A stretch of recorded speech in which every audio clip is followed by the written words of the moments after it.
This tower was intended to reach the heavens, so that one may ascend and commune directly with God himself. For centuries, human beings looked skyward for inspiration. It would become known as the Tower of Babel, and unfortunately for those constructing the tower, scattered is exactly what they would become. The Cold War, a decades-long struggle between two superpowers and former allies. But beyond the ideological divide of capitalism and communism was a battle of another kind, one for technological supremacy.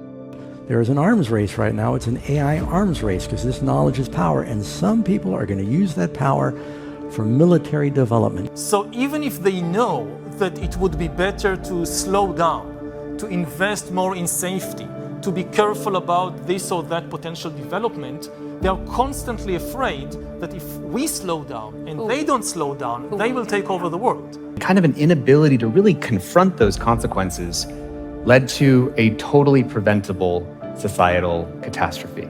The business models of maximizing engagement I saw 10 years ago would obviously lead to rewarding doom scrolling, more addiction, more distraction, and that resulted in the most anxious and depressed generation of our lifetime. We didn't really want to face it. Then we said, well, maybe this is just a new moral panic. Maybe this is just a reflexive fear of new technology. Then the data started rolling in, but we had a chance to make a different choice about the business models of engagement. And had we made that choice 10 years ago, I want you to reimagine how different the world might have been if we had changed that incentive. So I'm here today because we're here to talk about AI. And AI dwarfs the power of all other technologies combined. The most important thing to know about AI is that it is not a tool like all previous human inventions. It is an agent. An agent in the sense that it can make decisions independently of us. It can invent new ideas. It can learn and change by itself. An atom bomb cannot invent the next more powerful bomb, and an atom bomb cannot decide what to attack. An AI weapon can decide by itself which target to attack and design the next generation of weapons by itself. So the atomic bomb was really only good for one thing, and it was very obvious how it worked. With AI, it's good for many, many things. People say, well, why don't we just stop it now? We're not going to stop it because it's too good for too many things. Also, we're not going to stop it because it's good for battle robots, and none of the countries that sell weapons are going to want to stop it. The European regulations have a clause in them that say none of these regulations apply to military uses of AI. So governments are willing to regulate companies and people, but they're not willing to regulate themselves. We're currently releasing the most powerful, inscrutable, uncontrollable technology we've ever invented that's already demonstrating behaviors of self-preservation and deception that we only saw in science fiction movies. This isn't science fiction anymore. AI has learned to bypass commands from humans when asked to shut itself down, even resorting to blackmail in some cases. We're releasing it faster than we've released any other technology in history, and with under the maximum incentive to cut corners on safety. And we're doing this so that we can get to utopia. There's a word for what we're doing right now. This is insane. AI is potentially, or it sounds like you're saying is, by the way now, but you've written in the past, potentially more momentous in the invention of the telegraph, the printing press, even writing. Mm-hmm. But the way you talk about it in Nexus is that it is a baby. Yeah. Because it learns from us. And therefore, your argument is that we, especially the powerful leaders in this room, have a lot of responsibility because how we act is how AI will be. You cannot expect to lie and cheat and have benevolent AI. The very definition of AI is that it can learn and change by itself. If you have a machine that can act automatically, but only following pre-programmed orders, then, it's a coffee machine.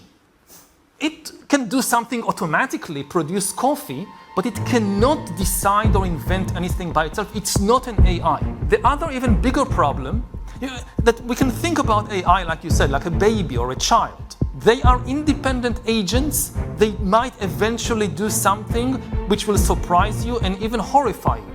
In the education of children, it matters far less what you tell them And what you do. it matters far more what you do. If you tell your kids, don't lie, and your kids watch you lying to other people, they will copy your behavior, not your instructions. Now, if we have now these big projects to educate the AIs not to lie, but the AIs are given access to the world, and they watch how humans behave, and they see some of the most powerful humans on the planet, including their parents, lying, the AI will copy the behavior. People who think that I can run, say, this huge AI corporation, and while I'm lying, I will teach my AIs not to lie, it will not work. It will copy your behavior. The models already preserve themselves. The next task is teaching them to preserve what we value.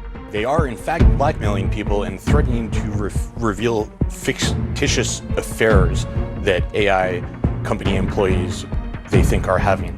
These behaviors are fairly concerning because it means that as AI gets more and more powerful, and we just don't actually understand how AI models work in the first place, the top AI engineers in the world who create these things, we have no idea how AI actually works. We don't know how to look inside it and understand what's going on.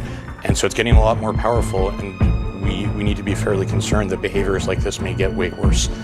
The manipulation seems to me to be almost a human quality that I'm surprised that AI would be able to personify. There is some non-zero risk of AI growing into a superintelligence that's beyond our control. They have a name for that. They call it X-risk. X-risk is not the only kind of risk. I would say that China winning the AI race is a huge risk. I don't really want to see the CCP AI running the world. And if you hobble our own innovation, our own AI efforts in the name of stomping out every possibility of X-risk, then you probably end up losing the AI race to China because they're not going to abide by those same regulations. And we know that China is investing billions of dollars in alignment. They don't want to lose control to misaligned AI, and that's also going to make their AI more and more powerful. So in fact, if we want to win this race with China, we ought to heavily invest in alignment rather than burying our heads in the sand. How about this big, beautiful bill, as it's called, that was passed by the House? It includes a provision that would prohibit individual states from regulating AI for a decade. What consequences would happen if that is signed into law?